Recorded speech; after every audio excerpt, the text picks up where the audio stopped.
안녕하세요. 저희는 순 부부입니다. 만나서 반갑습니다. 순씨, 저번 시간에 영의 음식에 대해서 이야기해 주셨었는데요. 오늘은 혹시 어떤 것에 대해 나눠주실 건가요? 네, 오늘은 교회에 대해서 이야기해 볼 건데요. 무씨는 교회 하면 처음에 떠오르는 이미지가 있나요? 십자가가 있는 건물이 생각나요. 네, 그게 보통 사람들이 생각하는 교회인데요. 말씀에서 말하고 있는 교회는 눈에 보이는 건축물이 아닌 명확히는 사람을 얘기를 해요. 고린도전서 3장 16절에 보면 너희는 너희가 하나님의 성전인 것과 라고 되어 있고, 그리고 에베소서 1장 22절에서 23절 말씀을 한번 볼까요, 같이? 또 만물을 그의 발 아래에 복종하게 하시고 그를 만물 위에 교회의 머리로 삼으셨느니라. 교회는 그의 몸이니 만물 안에서 만물을 충만하게 하시는 이의 충만함이니라. 예수님께서는 교회의 머리이시고 저희는 예수님과 연합된 한 몸이라고 보시면 돼요. 한 몸이 되었다는 것은 무엇을 뜻하는 거예요? 예를 들어볼게요.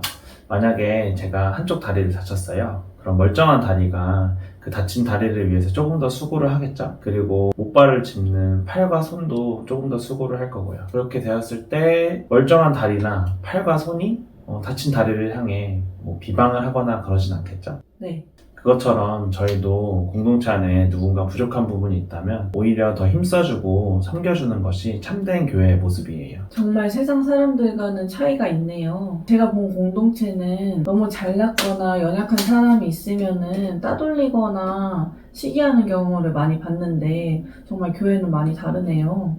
네. 이 원리를 아는 그리스도인들은 연약한 지체들을 섬겨주는 것이 당연해요. 우리 신체 일부라고 생각한다면 자신의 신체 일부를 따돌리거나 비방하는 일은 없으니까요. 근데 저희가 교회라면 왜 교회를 가야 하는 건가요? 교회에 가야 하는 이유는 몇 가지가 있어요. 먼저 교회에 모여서 함께 예배를 드려요. 한번 말씀을 한번 읽어볼게요. 시편 119편 1절 할렐루야 새 노래로 여호와께 노래하며 성도의 모임 가운데에서 찬양할지어다. 그리고 서로 모여서 나눔을 해요. 말씀을 한번 다시 읽어볼게요. 히브리서 10장 24절 서로 돌아보아 사랑과 선행을 격려하며 이렇게 본인의 삶을 나누기도 해요. 삶을 나눈다는 것은 무슨 의미예요? 삶을 나눈다는 것은 어떻게 살고 있는지, 삶에서 하나님과 어떤 교제를 하면서 지내고 있는지에 대해서 나누는 것을 이야기해요. 저는 삶을 제가 어떻게 나눠줘야 하나 생각했어요. 네, 그럴 수 있죠. 그리고 교회에서 하는 것 중에 하나는 가르침인데요. 말씀을 한번 읽어볼게요. 마태복음 28장 20절 내가 너희에게 분부한 모든 것을 가르쳐 지키게 하라. 저희가 말씀을 보면 어떤 내용이 있는지도 모르고 잘 이해되지 않는 내용들도 있는데 그것을 목사님께서 개인이나 그룹으로 가르쳐 주시기도 해요. 성도가 많은 곳은 목자나 셀의 리더가 말씀을 가르쳐 주기도 해요. 목장이나 셀이 모임을 이야기하는 거 맞죠? 네, 이 모임에서 서로 교제를 하는 거죠. 그리고 저는 이렇게 하나님을 믿으면서 누군가에게 가르침을 받냐가 참 중요한 것 같아요. 멘토의 영적인 성숙이 멘티들에게도 적용이 될 수 있으니까요. 저도 아직 부족하긴 하지만 이렇게까지 성장하는데 멘토님들의 도움이 정말 컸어요. 만약 제 인생에 멘토님들이 없었다면 아직도 하나님을 제대로 알지 못하고 세상 속에서 힘들게 살아가는 날들이 오래 지속됐을 거예요. 그렇네요. 만약 저도 멘토의 자리에 가게 될 때를 대비해서 하나님을 더욱더 사랑해야겠어요. 네, 좋아요. 그리고 교회에서는 타인을 섬기는 일을 하고 있는데 말씀을 한번 이것도 읽어볼까요? 에베소서 4장 12절 있는 성도를 온전케 하여 봉사의 일을 하게 하며 그리스도의 몸을 세우려 하심이라. 예수 그리스도의 몸을 세운다는 것은 사람을 세운다는 것이에요. 사람이 하나님의 성전이니까요. 그래서 하나님께서 정말 작은 지체에게 한 것이 나에게 한 것이다 라고 하셨는데 그 이유가 이것처럼 예수님과 한 몸이 된 사람이기 때문이에요. 왜 작은 자에게 한 일이 나에게 한 것과 같다고 말씀하셨는지 보고서 그냥 넘겼었는데 이렇게 연결이 되네요. 네, 너무 신기하죠? 네. 그리고 사도행전 1장 8절을 한번 읽어볼게요. 오직 성령이 너희에게 임하시면 너희가 권능을 받고 예루살렘과 온 유대와 사마리아와 땅끝까지 이르러 내 증인이 되리라 하시니라. 여기서도 성령이 저희에게 임하시면 너희가 증인이 되기 위해서 노력해라 라고 쓰여 있는 것이 아니라 너희가 증인이 되리라 라고 쓰여 있어요. 무씨는 보통 맛집을 알게 되면 어떻게 하시나요? 보통 스크랩을 하거나 가족들이나 친구들한테 알려줘요.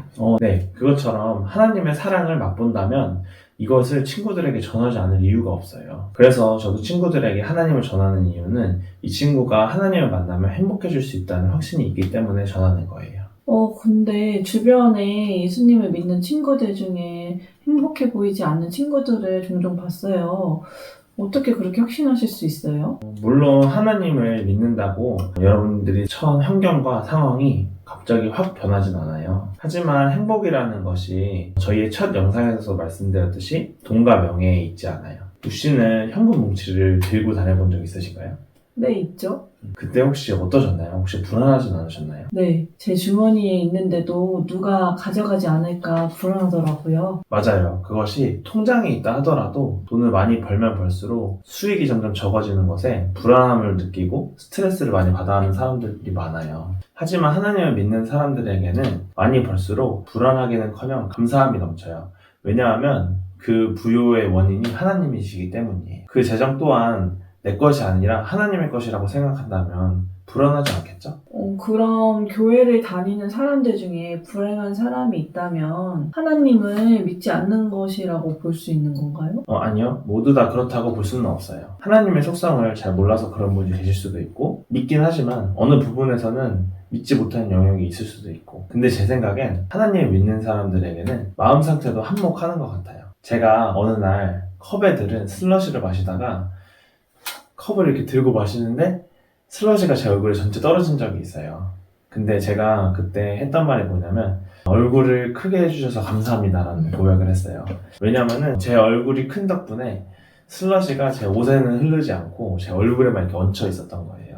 정말 이건 사소한 이야기지만 이렇듯 뭔가 불행한 일이나 어떤 어려운 환경이 닥쳤을 때 환경이 불안하거나 초조하지 않고 오히려 기대하게 되듯이 하나님을 믿는다면 정말 행복한 삶을 살 수가 있어요. 하나님을 믿는 것은 간단하지만 엄청 큰 효과가 있네요. 정말 이 영상을 보고 계신 여러분들도 모두 행복하셨으면 좋겠어요. 중간에 저의 질문으로 조금 다른 곳으로 가긴 했지만 교회가 무엇인지 어떤 역할을 하는지에 대해서 알아보았는데요. 다음 시간에는 당연히 우리를 좋은 길로 인도하시는 하나님께서 우리를 어떻게 바라보시고 또 얼마나 우리를 생각하시는지에 대해서 알아보도록 하겠습니다. 감사합니다. 지금까지 부부였습니다. 감사합니다.